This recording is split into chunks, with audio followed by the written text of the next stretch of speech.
If I woke up tomorrow with $0, zero audience, and zero business, this is the exact order I'd follow to rebuild a six figures at home.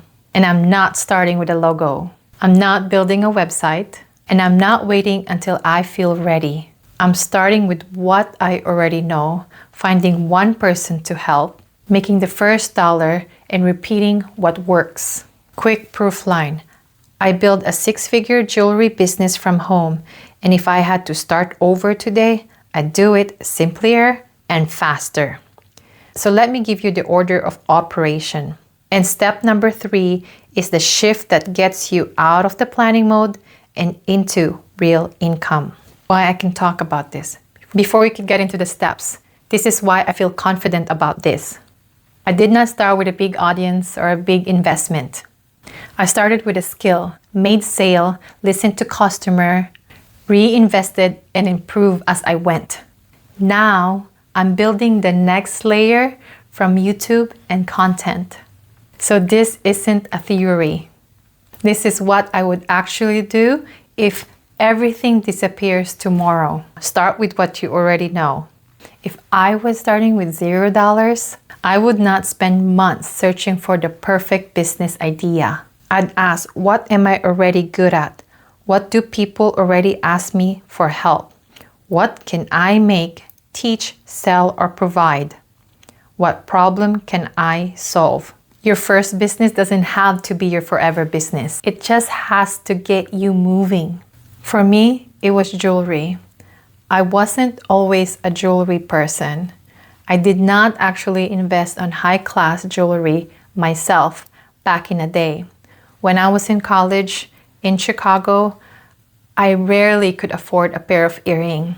Now I remember this earring pretty well because it cost about $100 from Anthropologie.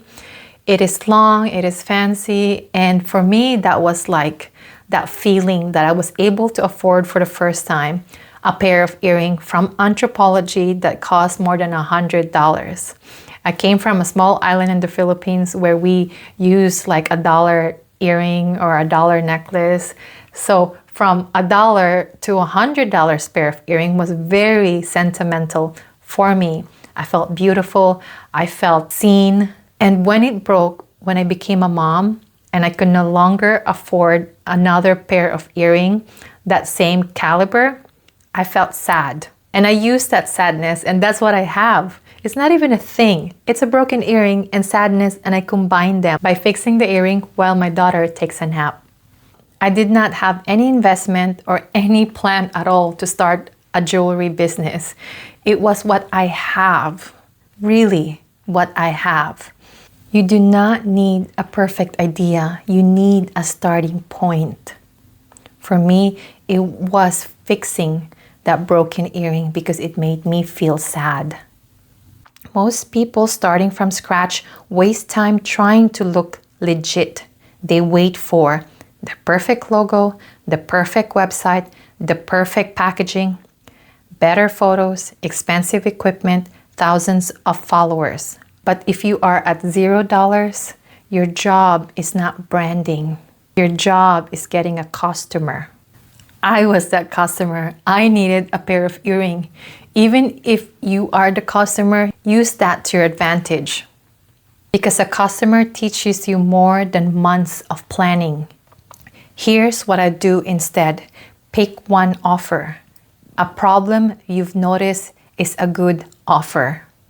Put it in front of real people. Make the first sale. Pay attention to what they bought and why. Focus on one way to make money first. This is the step that changes everything. If I started over, I would not chase 5 income streams. I'd choose one simple way to make my money first. Ask yourself, is this the simplest way I could make my first 100? Then, how do I repeat it? How do I turn $100 into $1,000?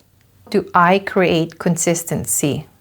Because one proven sale is more important than 10 unfinished ideas. So if you bake and sell them locally. You have a knack for party decorating? Sell your service anywhere from Instagram to Facebook markets. If you're good with Canva, sell your templates. Anything really.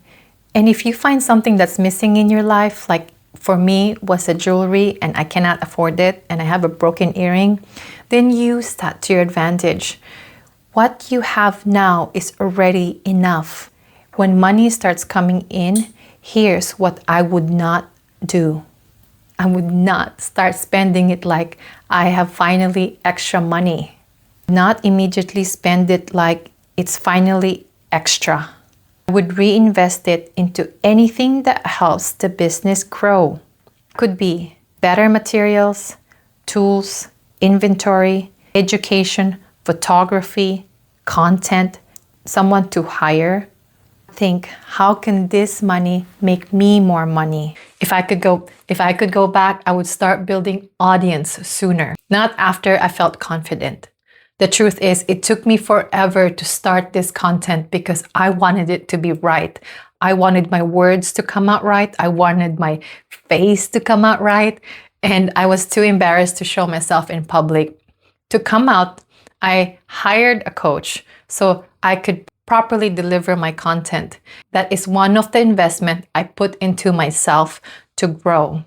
But one thing I wish I did back then is to document every single process I made, the mistakes, and what I have learned to build this six-figure business. Because one thing I know for sure, people don't buy the business. There is thousands of jewelry makers here in Maui. And the reason why people buy from me most of the time is because they saw me in Instagram or in TikTok, and they buy into people, the person they know and trust. Most of my sales comes from people who comes back to Maui year-round. They already know me. They know that I dive for my shells and not store-bought. They know I travel by following me in my TikTok account or in my Instagram, that I source my pearls organically. And trust me, what I know now is that you do not have to be an expert to share what you are learning. If I were starting again today, YouTube would be part of the long-term plan. Not because I expect every video to go viral, because one helpful video can introduce you to new people months, years later. I'd use YouTube to teach. I'd use YouTube to teach what I know, tell my story, show the process, answer questions, build trust, grow an audience I own. Honestly, I'm still learning YouTube, and that's the whole point. Start before you feel ready. Once you have one income stream working, then you can stack. Here's the big message. You do not need another business idea. I would start with what I already know. Find one person I can help, make the first dollar, and build from there. Comment $0 and I'll reply with a checklist with what you could start today. Subscribe if you want the real behind-the-scene income from home.